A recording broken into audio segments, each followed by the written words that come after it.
See, I'm tired of discussing if a state of emergency is even necessary in Rivers State, coupled with the fact that elected public office holders were suspended. I am tired of that discussion. There is another place I want to carry on and go now. That is the main reason for the state of emergency. No be for my mouth to go hear them. You go hear them from a refined journalist inside this country. See this one. Okay. Well, I think so that just by state of emergency. I can carry on and go. It's because the state of emergency. What do they want to do with the state of emergency? River State. Onogata. There you go. When I see that by song, they carry. Oh yeah. On a state na litmus test to check their, testing the microphone. And now I'm going to understand the true meaning of Emiloko. It is my thought. Help me watch this refined journalist on national TV. I'm going to watch. Okay, section 305, sub 3, paragraph 2, I think.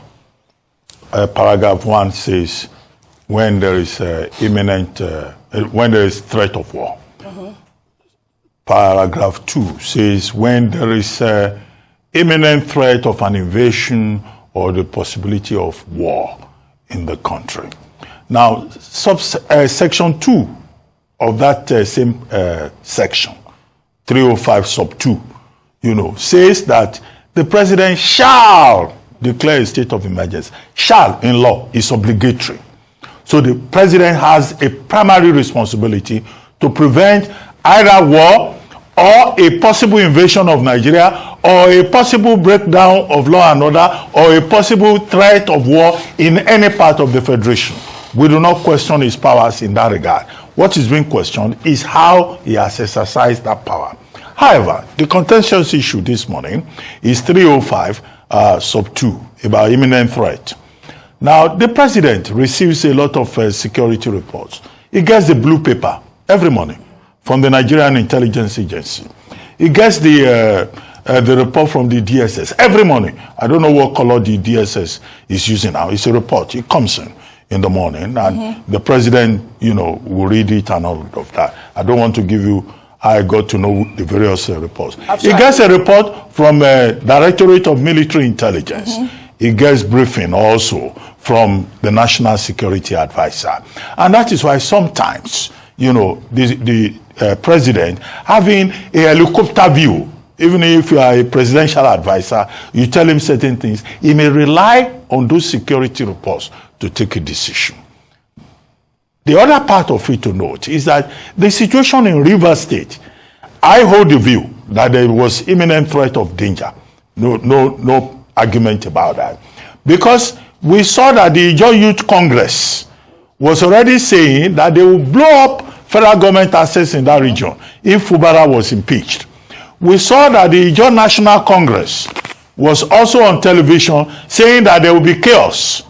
Now, I guess no responsible president will fold his arms and say, let them go and do their worst. What I do not agree with is collapsing democratic structures. And I go straight to that point. The story you brought about Ibokete Ibas now doing a song and a dance because of an illegal appointment that he has been given. Now, there is no local government structure in place in Rivers State. There is no House of Assembly. The only thing you have is a sole administrator. Who is going to hold Vice Admiral retired Ibokete Ibas accountable? This is the point we're making about transparency and accountability. There is a lacuna there. You hear them. They know why all of them when they shout, hey, why would they suspend the governor, suspend deputy, suspend the House of Rep member, House of Assembly member. So, there is a reason for it. You just hear them now.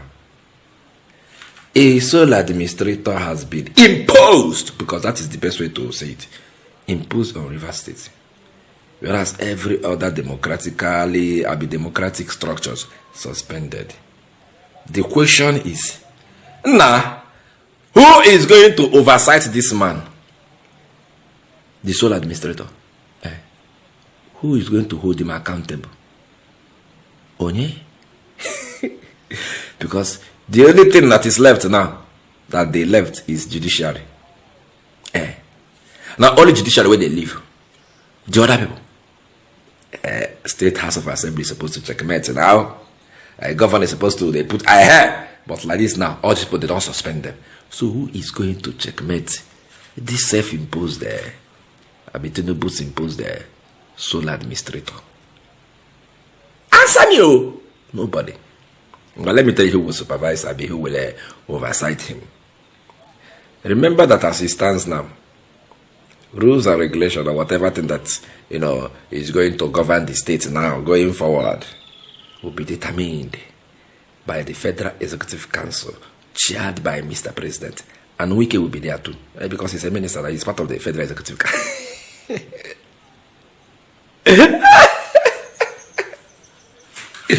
For 6 months, the resources of Rivers State will be filtered away. What? 6 months. This 6 months, they go thief and waiting no good. Let me remind you, this one is not hearsay.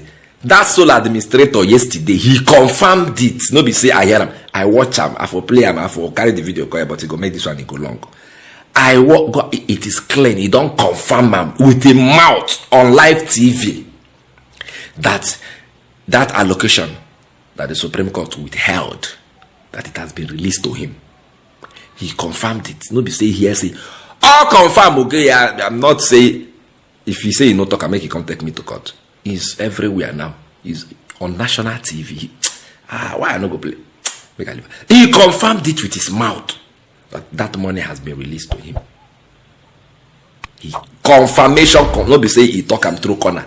Clear money has been the allocation that has been seized has been released to me. So now the sharing formula now, you can go collect 30 and I'll be 40. Him go. Nobody to checkmate him for 6 months. Nobody. Nobody. That is by the way. I want to give some. Say with all the castigate National Assembly. Say, hey, how can they do that? Some people stood their ground. Forget that. The eyes have it. Some people stood their ground and said, no, let us put this into a head count vote. Vote. Normal voting. But they said, no. If we do that, the matter go cast. That was why they went for. The eyes have it. Let me show you part of those that made that impact. At least, even if you condemn everybody, condemn this one. Now you boomer. You talk and say, no. No be so. When could help me watch this video?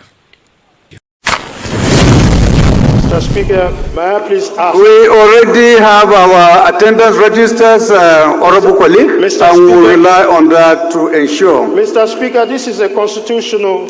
Yes, can we do a head count, Mr. Speaker? We ascertain that we have a quorum. Yes. We ascertain that we have. Yes. Our attendance register will guide us accordingly, honorable. Please. Sir? Our attendance registers will guide us accordingly. Members are still signing, and at the end of the day, we'll take attendance. Mr. Speaker, can that be made available now for the members to know whether we have formed a quorum? Whether we have formed a quorum, Mr. Speaker, as enshrined in the Constitution, Mr. Speaker, so that our deliberations are not going to be deliberations based on illegality. It is noted, honorable. Please, you can sit down. Sit down, please. Your point of order is noted. Please sit down. You see, Agocha, Honorable Agocha, for me, Abia State, from my state. He said, Mr. Speaker, this is not how things are done. Let us do this thing the right way. Nobody hear him. We have taken register. We have taken attendance. We have taken this. We have taken. Is that the voting register? Let us. The man even said, let us see the register. Let us see the register and ensure that everybody seated here. Now their name did there. They did not oblige him. So that is to tell you that even before the state of emergency was imposed, So you don't call, you don't call speaker, you don't call, what do they call him, Senate president. You say, all of you now, or you fall in line. That is it. And remember, there is no way the National Assembly would have gone against this this emergency rule imposed by Tinubu. You know why? If they do, Akpabio being the chairman of the National Assembly, you know go find them funny. Remember that you still have a case with Natasha. So if he step this state of emergency, this thing down, Tinubu will order for his investigation. I choose you will. So their hands are tied. They just have to play to the gallery or play to Mr. President's tune. Kachiko, I go see you later. For over a decade, this has been the birthplace of innovation. Innoson Vehicles is a testament to resilience, employing international best practices to create more than just a car. Every vehicle here tells a story of durability, fuel economy and safety. Crafted with the African spirit, the Nigerian heart. These vehicles surrounding me embody the unique concept of regionalization, each one designed to cater to the tastes and preferences of our people. From the streets in Nigeria to the terrains of the Sahara, these vehicles are designed for our roads, for our people. This is more than a vehicle. It's a symbol of our progress, our resilience, our collective success story. Your feedback drives us to continuously innovate and improve. Innoson Vehicle, the pride of African roads.